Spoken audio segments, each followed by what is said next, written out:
अस्सलाम वालेकुम। आज सुबह उठते ही अगर आपके पाँव जमीन पर रखते वक्त एड़ियों में सुइयां चुभने जैसा दर्द होता है, घुटनों में अकड़ाव रहता है, हाथों की उंगलियां सूज जाती हैं, यह चलते वक्त ऐसा लगता है जैसे जोर जवाब दे रहे हों, तो हो सकता है कि आपका यूरिक एसिड खामोशी से खतरनाक हद तक बढ़ चुका हो। अगर वाकई आपका यूरिक एसिड बढ़ चुका है और आपने इसके बारे में जाना है, सबसे खतरनाक बात यह है कि ज्यादातर लोग इस मसले को सिर्फ आम दर्द समझकर नजरअंदाज करते रहते हैं, यहाँ तक कि यही यूरिक एसिड बाद में गाउट, शदीद जोड़ों के दर्द और गुर्दों के मसाइल की शक्ल इख्तियार कर लेता है।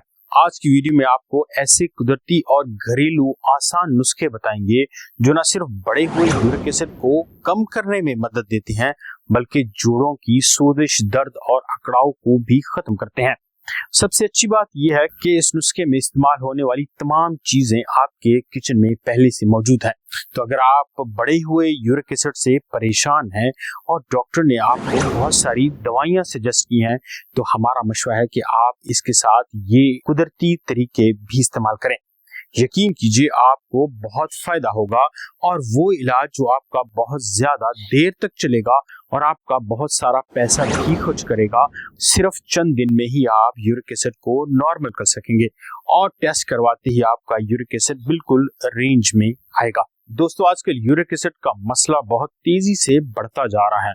अक्सर औकात कम उम्र लोगों को भी जोड़ों का दर्द, पाँव की सूजन और उंगलियों में तकलीफ और चलने फिरने में शदीद दुश्वारी का सामना होने लगा है। अगर आप जरा सा गौर करेंगे और उनकी हिस्ट्री लेंगे तो आपको पता चलेगा उनका वजन भी थोड़ा सा बढ़ा हुआ है और खाने में भी वो ऐसी चीजें खाते हैं जो कि गैर मुनासिब और गैर मियारी हैं और बिल्कुल सेडेंटरी लाइफस्टाइल गुजार रहे होते हैं।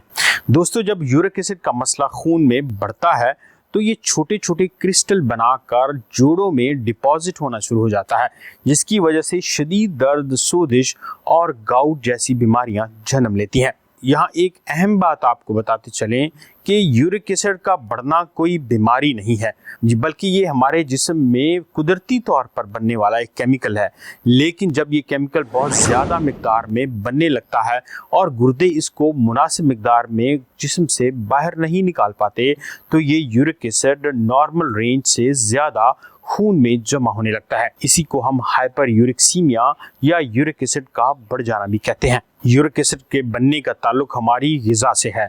जब हम ऐसी ग़िज़ाएं खाते हैं जिनमें प्योरीन ज़्यादा होती हैं, जैसे रेड मीट, कलेजी, फास्ट फूड और बहुत शदीद मीठे मशरूबात और ज़्यादा शुगर वाली चीज़ें, तो जिस्म में यूरिक एसिड बनता है। गुर्दे इस यूरिक एसिड को फिल्टर करके पेशाब के ज़रिए बाहर निकाल देते हैं। लेकिन जब इसकी मिकदार एक हद से बढ़ने लगे और आप पानी भी कम पीना शुरू कर दें और इसके अलावा कोल्ड ड्रिंक का ज़्यादा इस्तेमाल और ऐसे खाने ज़्यादा खाना शुरू कर दें, तो जिस्म में यूरिक एसिड बढ़ना शुरू हो जाएगा और गुर्दे इसे सही तरह से फ्लश नहीं कर पाएंगे। शुरू में इसकी अलामात बहुत हल्की होती हैं। मसलन अक्सर सुबह उठते वक्त आपको जोड़ों में दर्द होता है, पाँव भारी लगने लगते हैं, हाथ पाँव की उंगलियों में हल्की सी सूजन महसूस होती है और घुटनों में भी थोड़ा सा खिंचाव होता है। लेकिन अगर ये मसला ज़्यादा लंबे अरसे तक चलता रहे तो फिर गाउट जैसी बीमारी होती है, जिसमें जोड़ों में इतना दर्द होता है कि मरीज के लिए चलना फिरना दुश्वार होने लगता है। दोस्तों, इसलिए ज़रूरी है कि यूरिक एसिड को शुरू में ही कंट्रोल कर लिया जाए और आपको बहुत ज़्यादा दवाइयाँ ना इस्तेमाल करनी पड़े। आज की वीडियो में आपको ऐसे कुदरती तरीके और कि जिनको अपनी रोज़मर्रा की रूटीन में इस्तेमाल करते हुए आप यूरिक एसिड को कुदरती तरीके से हल कर सकते हैं। सबसे पहला है क्यूमिन। दोस्तों, जीरा सिर्फ हाजमे के लिए ही बेहतर नहीं, बल्कि जिस्म को डिटॉक्स करने के लिए भी बहुत अहम है। ये मैदे की खराबी, गैस और बदहजमी को भी कम करता है।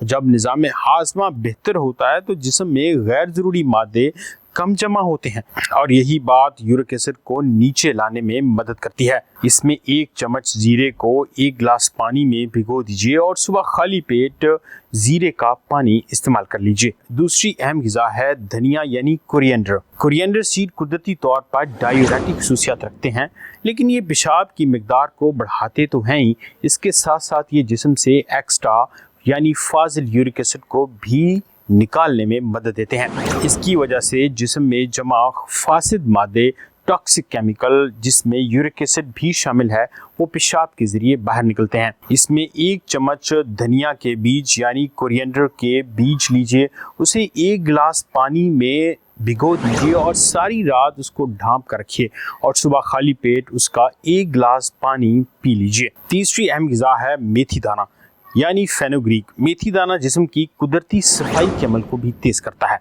ये जिगर और गुर्दों की कारकर्दगी को इतना बेहतर बनाता है जिसकी वजह से जिस्म से इजाफी यूरिक एसिड फ्लश हो जाता है। इसके साथ मेथी दाना जोड़ों की सूदिश और दर्द में भी आराम पहुंचाता है। 1 चम्मच मेथी दाना 1 गिलास पानी में भिगो दीजिए और सुबह उठकर खाली पेट उसका पानी इस्तेमाल कर लीजिए। अगर आप चाहें तो चंद मेथी दाने को चबा कर खा भी सकते हैं। चौथी अहम ग़िज़ा है ब्लैक पेपर। काली मिर्च का बड़ा फ़ायदा तो ये है, अगर इसको हल्दी के साथ मिलाकर इस्तेमाल किया जाए तो जिस्म से इजाफी चर्बी और इजाफी यूरिक एसिड को बाहर निकालने में बहुत हेल्पफुल होता है। जी हाँ, ब्लैक पेपर में एंटीऑक्सीडेंट्स और एंटी इन्फ्लेमेटरी केमिकल्स भी पाए जाते हैं जो जिस्म को अंदर से मजबूत बनाने में मदद करते हैं। अगर आप चाहें तो इन तमाम चीज़ों को एक ही बार एक ही वक्त में बना सकते हैं। इसमें सबसे पहले आपको मेथी दाना पानी में भिगोकर रात भर के लिए रखना है और सुबह एक साफ बर्तन में 2 कप पानी डालकर इसे गर्म करना है।